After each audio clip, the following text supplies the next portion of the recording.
মাননীয় প্রধান উপদেষ্টা ডক্টর মোহাম্মদ ইউনূস কর্তৃক অন্তর্বর্তী সরকারের প্রধান উপদেষ্টা ডক্টর মোহাম্মদ ইউনূসের অঙ্গীকার অনুযায়ী ত্রয়োদশ জাতীয় সংসদ নির্বাচনের তফসিল ঘোষণা করেছেন প্রধান নির্বাচন কমিশনার।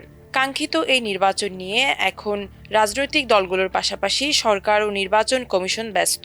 তবে যথাসময়ে নির্বাচন যাতে অনুষ্ঠিত না হতে পারে সেজন্য ফ্যাসিবাদের ষড়যন্ত্র থেমে নেই। সম্প্রতি রাজধানীতে বিভিন্ন মহলের আন্দোলনের নামে অরাজকতার পাশাপাশি গোপন তৎপরতা অব্যাহত আছে। সরকারের শেষ সময়ে এসেও এসব আন্দোলনের পেছনে ফ্যাসিবাদী ষড়যন্ত্র আছে বলে সংশ্লিষ্টরা মনে করছেন। নির্বাচন নিয়ে ষড়যন্ত্রের অভিযোগ করা হয়েছে বিভিন্ন রাজনৈতিক দলের পক্ষ থেকেও। সূত্রমতে, নির্বাচন ব্যাহত করতে গতকাল বৃহস্পতিবার রাষ্ট্রের গুরুত্বপূর্ণ প্রতিষ্ঠান সচিবালয়ে দাবি আদায়ের নামে ফ্যাসিবাদী আমলের সুবিধাভোগী কর্মচারীরা আন্দোলন করে। এর আগের দিন অর্থ উপদেষ্টা সালাহউদ্দিন আহমেদকে অবরুদ্ধ করে রাখার ঘটনা ঘটে। তারা সচিবালয়ের ভেতরে আন্দোলনের নাম করে বড় ধরনের বিশৃঙ্খলা করতে চেয়েছিলেন বলে গোয়েন্দা সূত্র জানিয়েছেন। এর কয়েকদিন আগে বিভিন্ন দাবিতে বার্ষিক পরীক্ষা বন্ধ করে আন্দোলনে নামেন সরকারি মাধ্যমিক ও প্রাথমিক বিদ্যালয়ের শিক্ষকরা। এক পর্যায়ে সরকারের হুঁশিয়ারিতে মাধ্যমিক শিক্ষকরা আন্দোলন স্থগিত করলেও প্রাথমিকের সহকারী শিক্ষকরা তা কিছুদিন অব্যাহত রাখেন। উদ্ভূত পরিস্থিতিতে আন্দোলনকারীদের বিরুদ্ধে ব্যবস্থা হিসেবে বেশ কিছু প্রাথমিক শিক্ষককে বদলি করা হয়েছে। এছাড়া নানা দাবিতে ৭ কলেজের শিক্ষক, শিক্ষার্থী ও মোবাইল ব্যবসায়ী সহ বিভিন্ন মহলের আন্দোলনের পেছনেও নির্বাচন পূর্ব পরিস্থিতি ঘোলাটে করার ষড়যন্ত্র থাকতে পারে বলে সংশ্লিষ্টদের আশঙ্কা।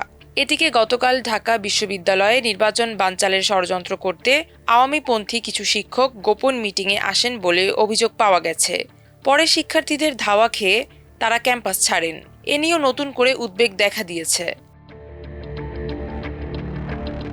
আলটিমেটামের মধ্যে চাকরি বিধিমালা প্রণয়ন ও প্রকাশ না হওয়ায় আজ শুক্রবার থেকে সর্বাত্মক কর্মবিরতির ঘোষণা দিয়েছেন Dhaka mass transit company limited DMTCL এর নিয়মিত কর্মকর্তা-কর্মচারীরা।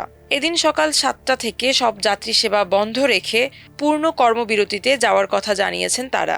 একই সঙ্গে প্রতিদিন DMTCL এর প্রধান কার্যালয়ের সামনে শান্তিপূর্ণ অবস্থান কর্মসূচি পালনের ঘোষণা দেওয়া হয়েছে। এই আন্দোলনের পেছনে ফ্যাসিবাদের কোনো ষড়যন্ত্র আছে কিনা সেই প্রশ্ন সংশ্লিষ্টদের মাঝে।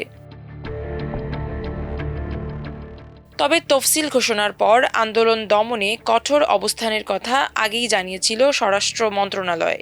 তারই ধারাবাহিকতায় তফসিল ঘোষণার প্রেক্ষাপটে গতকাল উপদেষ্টা পরিষদের সভায় দেশের আইনশৃঙ্খলা পরিস্থিতি নিয়ে আলোচনা হয়েছে বলে জানান শফিকুল আলম। তিনি বলেন, অনেকেই অপ্রয়োজনীয় বিষয় নিয়ে আন্দোলনের চেষ্টা করছেন। স্বরাষ্ট্র মন্ত্রণালয় থেকে স্পষ্ট জানানো হয়েছে, যারা বেআইনি আন্দোলন করবে তাদের বিরুদ্ধে আইনশৃঙ্খলা বাহিনী ব্যবস্থা নেবে। মাল্টিমিডিয়া ডেস্ক, আমার দেশ।